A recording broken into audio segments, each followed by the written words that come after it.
নমস্কার বন্ধুরা, কেমন আছো সবাই? সবার কি অবস্থা? আমি বিথিস আর্ট স্কুলের সকলকে স্বাগতম। তোমরা আমাকে ইনস্টাগ্রামে ফলো করতে পারো বিথি আর্ট স্কুল নামে, আর ফেসবুক পেজে আর্ট স্কুল নামে।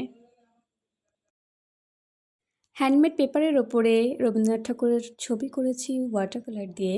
তোমরা ভিডিওটি শেষ পর্যন্ত দেখো, আর যদি ভালো লাগে দয়া করে চ্যানেলটিকে সাবস্ক্রাইব করো, লাইক করো, শেয়ার করো, আর হ্যাঁ, কমেন্ট করে অবশ্যই জানিও ভিডিও তোমাদের কেমন লাগলো। তোমাদের স্নেহ ভালোবাসাই আমার চলার পথের পাথেয়। ধন্যবাদ।